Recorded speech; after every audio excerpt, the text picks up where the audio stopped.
At 23:40 on December 29, 1944, Major Carroll Smith sat hunched inside the tight cockpit of his P-61 Black Widow at Methiard Field on Mindoro, listening as his radar operator tracked a contact moving through the pitch-black sky at 180 knots north of the Philippine Islands. Smith was 26 years old, with 43 combat missions behind him and 4 confirmed victories. That night, the Japanese had dispatched a formation of 12 bombers to wipe out the American airfields. Smith knew their pattern all too well. Every night for 2 straight weeks, enemy aircraft had attacked Mindoro without fail. 334 air raid warnings in just 14 days. American engineers were racing to build 2 airstrips to support the upcoming Lingayen Gulf invasion, and the Japanese clearly understood what those airfields represented. If U.S. fighters could operate from Mindoro, they could shield the entire landing force. So Japan launched bombers every night, conventional aircraft, kamikazes, anything capable of carrying explosives. The 418th Night Fighter Squadron had touched down on Mindoro only 3 days earlier, on December 26th. Smith's squadron was the sole defense between those bombers and the 20,000 American soldiers sleeping in tents below. The responsibility was enormous. Every bomber that slipped through meant dead engineers, destroyed equipment, damaged airfields, and a delayed invasion, translating into higher casualties at Lingayen Gulf. Smith's P-61 was unlike anything the Japanese had ever faced. The Northrop Black Widow was the first American aircraft purpose-built for night combat. It spanned 66 feet, powered by 2 Pratt & Whitney R280 engines, delivering 2,000 horsepower each. Its top speed reached 366 miles per hour. But its most important asset wasn't the bank of 4 20mm cannons mounted in the belly. It was the SCR-720 radar housed in the nose, capable of detecting aircraft up to 5 miles away in total darkness. The Japanese were unaware such a system existed. They flew night missions believing darkness made them invisible. They were wrong. Behind Smith sat his radar operator, Lieutenant Philip Porter, in a separate compartment, eyes locked on a glowing radar screen revealing every aircraft within range. Porter had been tracking targets for 6 months. He understood how to interpret the scope, how to steer Smith toward enemy contacts, how to distinguish friendly aircraft from hostile ones. But the math that night was grim. 1 P-61 against 12 bombers. If Smith chose to attack one, 11 others would continue toward the airfields. Even if he destroyed 3 or 4, the remainder would strike their targets. Casualties would rise, construction would be set back, the invasion timetable would suffer. Smith had prepared 18 months for this kind of moment. His training at Orlando Army Airfield in Florida had covered radar interception, night navigation, and firing practice in complete darkness. Night fighting was the most hazardous form of aerial combat. No visible horizon, no reference points, nothing but instruments, radar, and the hope that the blip you were closing on wasn't friendly. The 418th had flown their first combat missions in late 1943 from rough strips in New Guinea, initially in P-70 Havocs, then in modified P-38 Lightnings with experimental radar sets. The P-61s arrived in September 1944. The Black Widow had none of the limitations of its predecessors. It was stable, powerful, forgiving, and its radar actually worked. But the radar couldn't fix Smith's dilemma. 12 bombers were inbound. His fuel would last perhaps 3 hours. If he spent 10 minutes intercepting each target, he could engage at most 3 before needing to return. 9 would break through, meaning hundreds dead, possibly more if bombs hit fuel dumps or ammunition stores. At 23:42, Porter's voice came through the intercom. He had 4 separate aircraft on the scope, all heading south toward Mindoro, flying at different altitudes. Smith had to choose which one to hunt first and decide whether attempting to intercept all four in a single night was brilliant or suicidal. He advanced the throttles. The twin R-280 engines roared, pulling the Black Widow upward at 2,000 feet per minute. Porter called out heading and altitude corrections. Heading 035, 8,000 feet, range 4 miles. Smith saw nothing outside, only darkness. No moon, no stars, heavy clouds blanketing the sky. That was why the Japanese had chosen this night. In absolute darkness, their bombers were invisible to normal fighters. But Smith was not flying a normal fighter. The SCR-720 radar used a rotating, parabolic dish in the nose that sent out microwave pulses across a 180-degree arc ahead of the aircraft. When the pulses hit an aircraft, they reflected back. Porter's screen showed those reflections as glowing blips. The radar had two displays, one indicating azimuth, showing whether the target was left or right of the nose, the other showing elevation, indicating whether it was above or below. Porter monitored both simultaneously, guiding Smith with verbal adjustments. Left 5 degrees, down 3. As they closed the distance, Smith activated his own simplified radar scope on the instrument panel. It displayed range and relative position, enough for him to maneuver for the attack without relying fully on Porter's instructions. The target was a Mitsubishi G4M bomber, the aircraft Americans called the Betty. Powered by two Mitsubishi Kasei engines producing a combined 2,000 horsepower, the Betty could reach 270 miles per hour, carried a crew of 7, and could haul 1,760 pounds of bombs. But it had a fatal vulnerability. Its fuel tanks were not self-sealing. A short burst from Smith's 20mm cannons would turn it into a fireball. At 2 miles, Smith now had the bomber clearly on his radar screen. The return was steady. The Japanese crew had no idea the Black Widow was silently closing in behind them. Japanese bombers carried no tail-warning radar and had no way of detecting a night fighter approaching from behind. They moved through the darkness assuming they were untouchable. The P-61 turned that assumption into a fatal mistake. Smith closed the distance to 1,000 yards, still unable to see the Betty visually. The night was pitch black. He had to rely completely on the radar scope. The return blip grew steadily as he closed in. At 800 yards, then 700, then 600, by the time he reached 500 yards, Smith finally caught a glimpse of the bomber, a faint silhouette against slightly lighter clouds. The exhaust flames from its engines showed only the dimmest orange glow. He eased the P-61 into perfect firing position, slightly low, slightly aft of the bomber. The 4 Hispano M2 20mm cannons were fixed in the belly of the aircraft. To aim them, Smith had to aim the entire P-61. He used the N6 gun sight integrated into his instrument panel, which projected a glowing aiming reticle onto a pane of glass. He adjusted his angle until the bomber was centered perfectly. At 400 yards, he armed the cannons. Each cannon carried 200 rounds, 800 rounds total, enough for roughly 40 seconds of continuous fire. But night fighter doctrine demanded short, decisive bursts. Get close, fire just enough, confirm the kill, then move on. Spending too long on one bomber meant fewer rounds for the others still inbound. At 350 yards, Smith pulled the trigger. All 4 cannons erupted at once. Even over the roar of the engines, the gunfire thundered.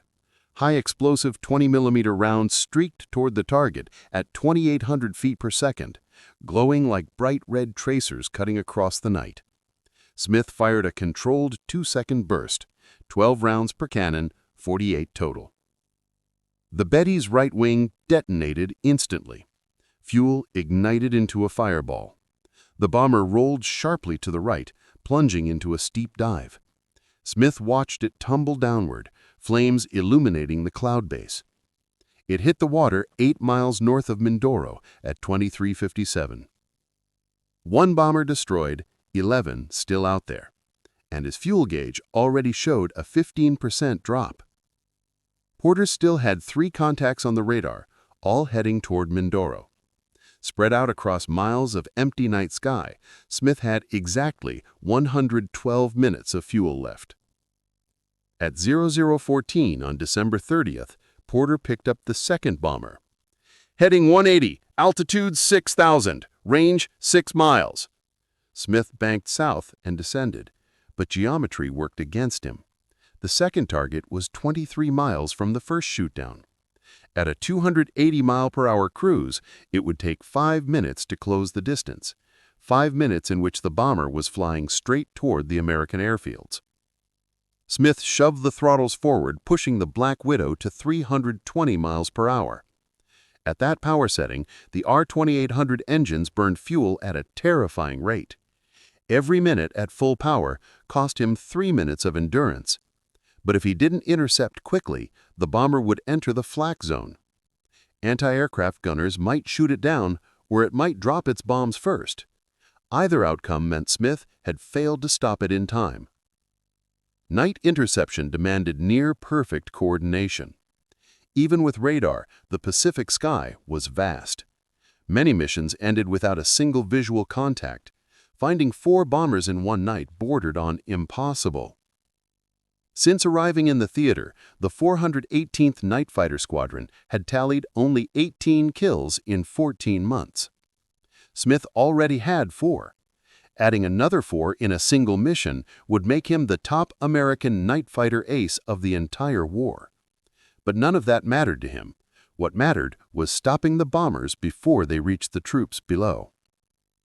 Porter fed him updates. Smith corrected his heading. The second radar return grew stronger. 4 miles. 3. 2. At 1 mile, he saw it. Another Betty. Identical silhouette, the same vulnerability in their fuel tanks. This one flew lower, just 6,000 feet, hugging the cloud layer and giving Smith less room to work. He maneuvered behind and below the bomber. The approach had to be flawless. If he closed too fast, he'd overshoot. Too slow, and the bomber might see him. Night fighters lived or died by surprise. If the enemy realized a P-61 was behind them, gunners would open fire and the bomber would start weaving. The clean intercept would turn into a chaotic knife fight in the dark. At 500 yards, Smith could see the Betty clearly. Dark against darker sky, flying straight and level. No evasive moves, no hint that they knew death was seconds behind them. The P-61's black paint made it nearly invisible in the night, and its engines were quieter than most fighters. The Japanese called it the Black Widow and feared it, though fear only mattered if they detected it. Smith placed the target into the gun sight. At 350 yards, he fired a 2-second burst, 48 rounds again. The shells ripped through the bomber's center fuselage. The right engine went up instantly. Seconds later, the left engine ignited as well. Both wings were burning fiercely. The bomber pitched downward and plunged into the ocean. He watched it hit the water at 0019. 17 minutes past midnight, 2 bombers down, 10 left, and only 42% of his fuel remaining. Porter still had 3 contacts on the radar, all heading toward Mindoro. One flew at 9,000 feet, the other at 4,000 feet, and they were 8 miles apart. Smith made his decision. He would climb after the higher target first. Climbing cost less fuel than diving and then climbing back up, but it also meant giving the lower bomber precious extra minutes to approach the airfields. If Smith chose wrong, one bomber would slip through, and that alone would make the mission a failure. He banked north and began climbing. By 0023, the P-61 reached 9,000 feet. Porter locked on to the third radar contact. 7 miles away, heading 160 degrees, moving at 190 knots. But this target wasn't behaving like the others. It was faster than the Bettys and was maneuvering, changing altitude, altering course. Someone on board understood American night fighters were hunting them. The third aircraft was a Nakajima K-49 Donryu. known to U.S. crews as the Helen. It was quicker than the Betty, topping out at 306 miles per hour and carried heavier defensive weapons, including 7.7mm machine guns. The tail gunner had a wide, unobstructed field of fire. Coming straight in from behind would put Smith directly in his sights. Smith adjusted his strategy. Instead of lining up directly behind the Helen, he approached from below and slightly to the left, exploiting the bomber's blind spot. Most Japanese bombers had weak ventral defenses. Their bellies were exposed. Smith used that to his advantage. As he closed in to 1 mile, the Helen continued weaving, turning left, then right, climbing a couple hundred feet, dropping again. The pilot was skilled. He knew that flying straight made him an easy target. Constant changes in course complicated radar tracking. Porter compensated by anticipating the bomber's pattern, predicting each move before it happened. Smith moved within 600 yards. The Helen suddenly snapped into a hard right turn. Smith followed. The P-61's twin-boom layout gave it rock-solid stability, allowing it to maneuver cleanly even at night. Smith kept the bomber centered in his gun sight. Range closed, 500 yards, 450, 400. At 375 yards, the Helen's tail gunner opened fire. Tracers streaked past Smith's canopy. The bomber crew had spotted him. The element of surprise was gone. He only had seconds before the pilot began violent evasive maneuvers. Smith fired. A 3-second burst, 72 rounds, longer than the earlier engagements because the target was maneuvering hard. The 20mm shells tore through the Helen's fuselage. The right engine blew apart. The bomber rolled inverted and spiraled downward. Smith veered away to avoid flying debris. The burning aircraft fell past 9,000 feet, then 8,000, then 7,000, and slammed into the ocean at 0029. 29 minutes after midnight, Smith had destroyed 3 bombers. 9 remained. His fuel gauge, however, read 28%, dangerously low. Most pilots turned back at 30%.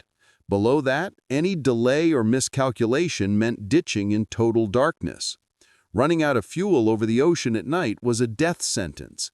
No visual references, no horizon, no way to judge altitude. Pilots often crashed into the water without realizing they were descending. Porter still had one more contact. The 4th bomber was heading 170 degrees at 4,000 feet, 9 miles away. This was the low-altitude aircraft Smith had passed over earlier. It was now only 12 miles from Mindoro. Smith could already see the American searchlights sweeping the sky, thin white beams probing the darkness.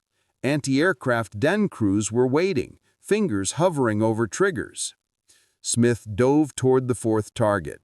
Descending saved fuel. The P-61 dropped from 8,000 feet to 4,200, leveling off just above the bomber's altitude. Being slightly higher gave him the advantage. He could dive onto the bomber, build speed through gravity, and cut the reaction time of the enemy pilot. 4 miles. 3. 2. At 1 mile, Smith spotted the target, another Betty, flying straight toward Mindoro, showing no signs of evasive flying.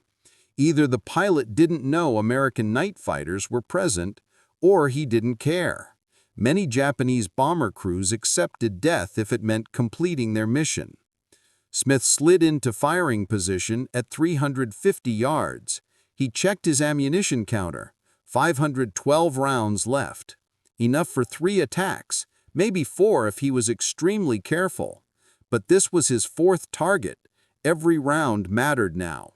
His fuel gauge sat at 23%, below safety limits. If he attacked and missed, he wouldn't have the fuel for a second attempt.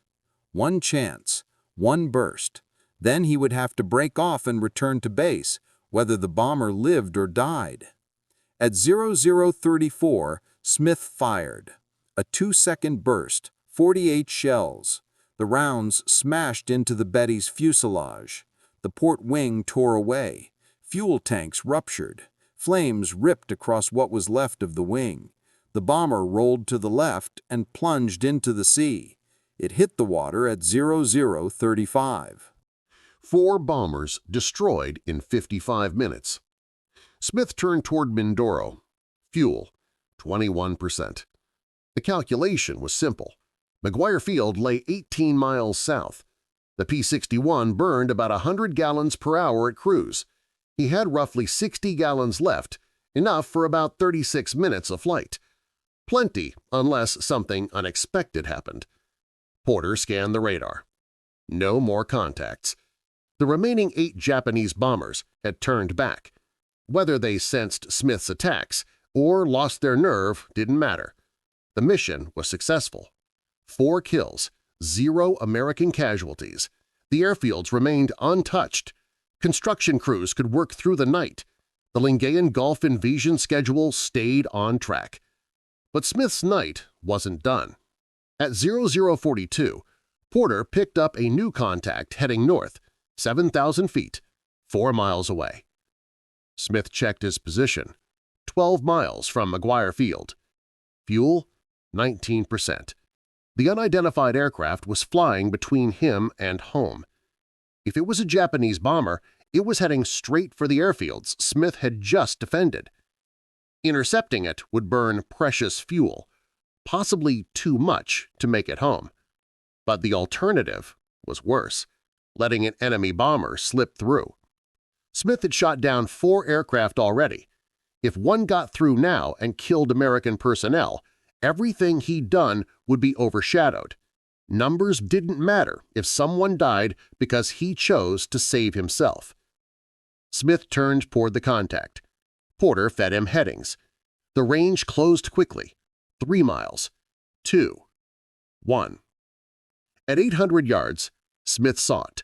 Not a bomber, but a Nakajima K-84 Hayate, known to U.S. pilots as the Frank, a fast, superbly capable fighter with a 392-mile-per-hour top speed, armed with 4 12.7mm machine guns and 2 20mm cannons, one of Japan's best.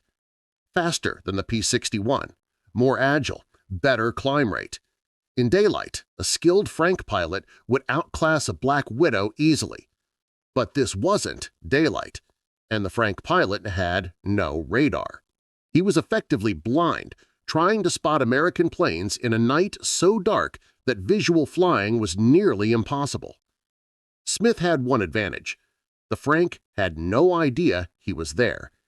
He slipped the P-61 in below and behind the fighter. Range, 500 yards. The approach was identical to the bomber intercepts. Get close, fire, verify the hit. But fighters were smaller, harder to hit, and the Frank had armor around the cockpit and engine. A 2-second burst might not bring it down. Smith closed to 300 yards. Fuel, 17%. If he missed, he wouldn't have fuel for another pass.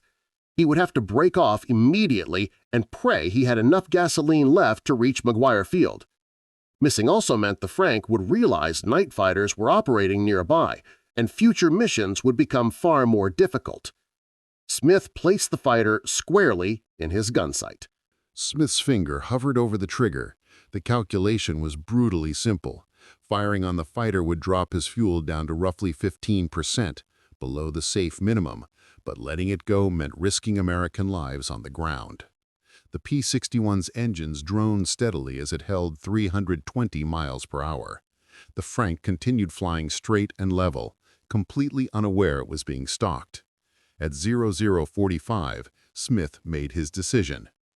He squeezed the trigger, a 3-second burst, 72 rounds, the longest burst he'd fired all night.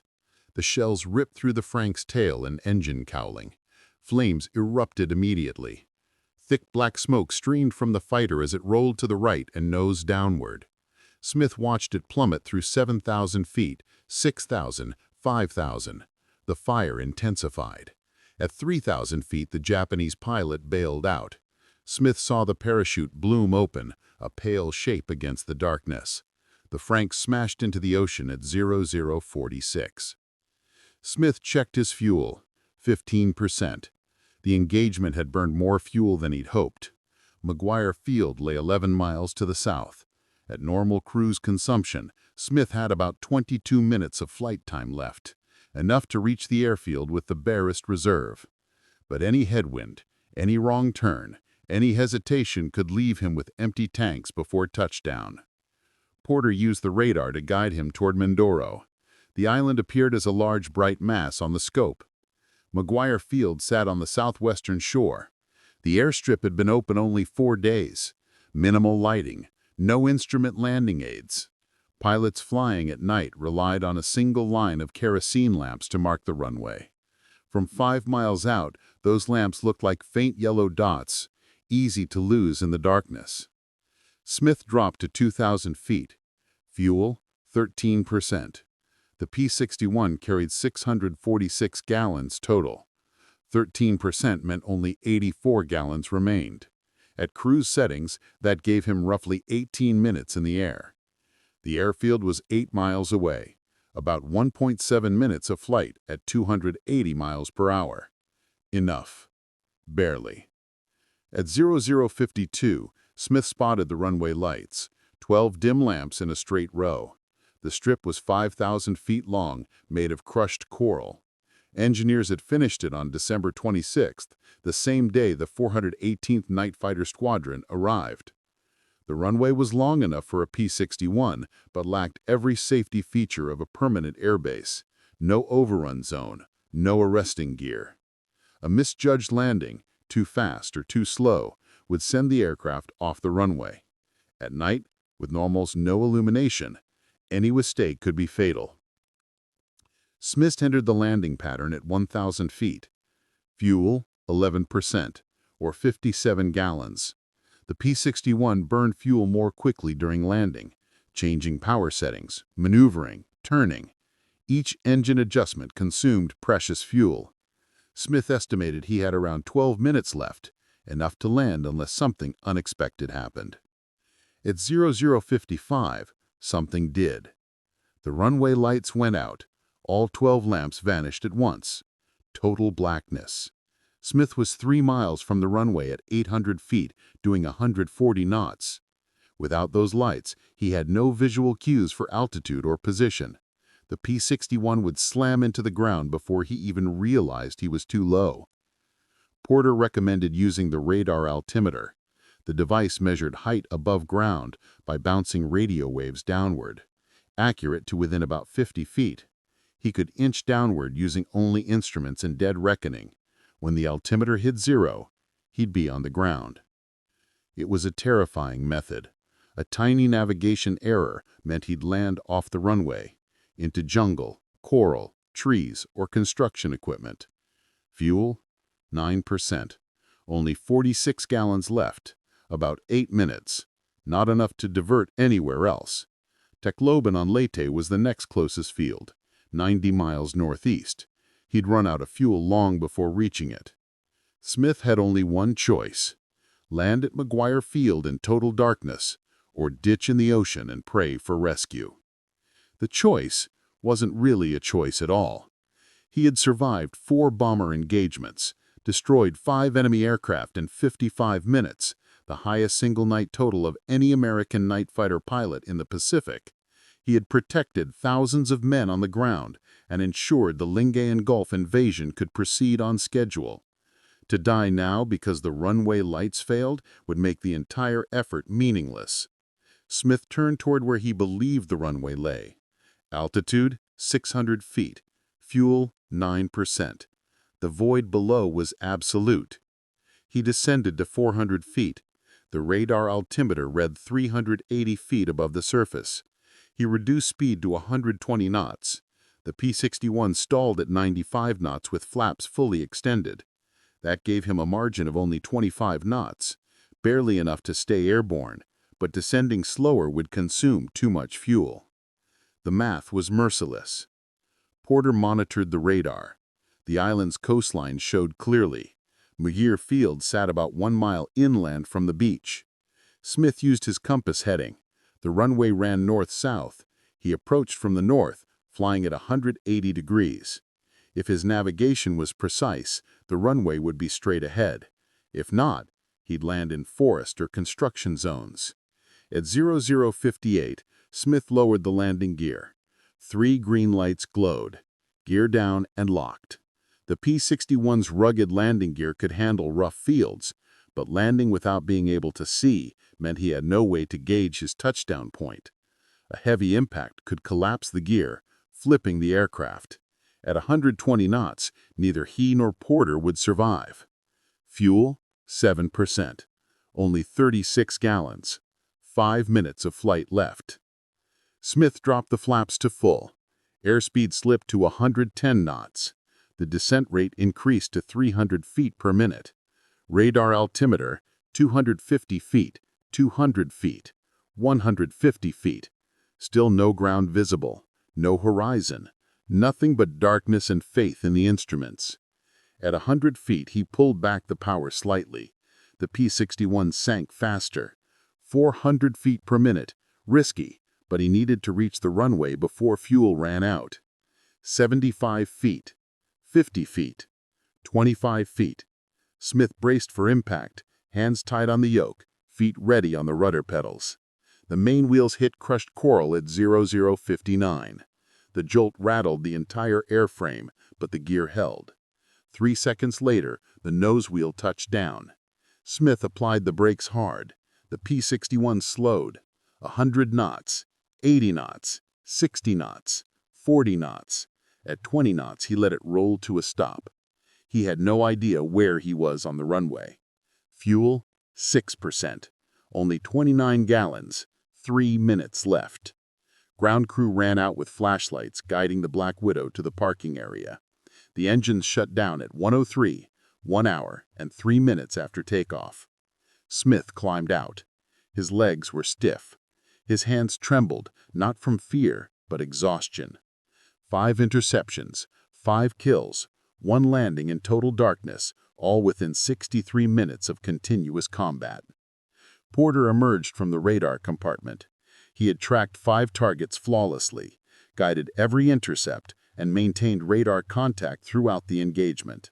Without Porter's precision, none of the victories would have been possible. Night fighting required absolute teamwork, pilot and radar operator functioning as a single unit.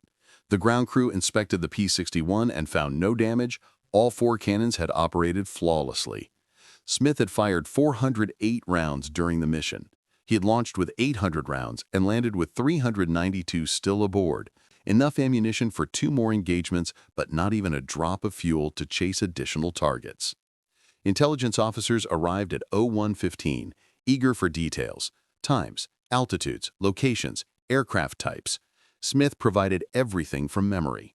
4 Mitsubishi G4M Betty bombers, 1 Nakajima K-49 Hillen, and 1 Nakajima K-84 Frank fighter, all destroyed between 23:57 on December 29th and 00:46 on December 30th. Total combat time, 49 minutes. The intelligence team verified his reports through multiple sources. Ground radar tracked each engagement. Coast watchers saw several crashes, and debris was visible at dawn. 4 bombers and a fighter, exactly as Smith described. 4 kills in 1 night tied the American night fighter record. But Smith wasn't done yet. At 14:30 on December 30th, 1944, later the same day, Smith took off for another mission. Japanese reconnaissance planes had been spotted over Mindoro. Fast, single-engine fighters, much harder to intercept than bombers. Smith and Porter launched in the same P-61, now fully rearmed and refueled. 800 rounds of 20mm ammunition at 646 gallons of fuel. At 15:12, Porter detected a contact 8 miles out at 12,000 feet heading north. Smith climbed to intercept. The target was another Nakajima K-84 Frank. In level flight, it was faster than the P-61, but Smith held the altitude advantage. He dove on the fighter from above, pushing his speed to 390 miles per hour, faster than the Frank could fly in level flight. At 400 yards, Smith fired a 2-second burst, 48 rounds. The Frank's engine exploded. The fighter rolled over and plunged into the sea. It was Smith's 7th kill, securing his place as the highest-scoring American night fighter ace of World War II. 7 confirmed victories, all earned within a single 24-hour period. No other U.S. night fighter pilot in any theater matched that accomplishment. The 418th Night Fighter Squadron continued flying from Mindoro through January 1945. The squadron achieved 18 kills during the war, the most of any P-61 unit in the Pacific. Smith alone accounted for 39% of their total. Porter received the Distinguished Flying Cross for his masterful radar work. Every interception had depended on his skill. The P-61 Times-a-Wastin kept flying until May 1945. It survived the war undamaged, but like most Black Widows, it was scrapped soon after VJ Day. Only 4 P-61s exist today, and none were Smith's. The nose art, the kill marks, the aircraft that hunted 4 bombers in 80 minutes, all lost to time. Major Field did exactly what it was built for. It supported the Lengang Gulf landings on January 9, 1945. P-51 Mustangs and P-47 Thunderbolts operating from Mindoro provided essential air cover. Engineers later calculated the Japanese bombs falling on the construction zone would have delayed the completion of the airfield by 2 weeks, delaying the invasion and increasing casualties. Smith's actions prevented that.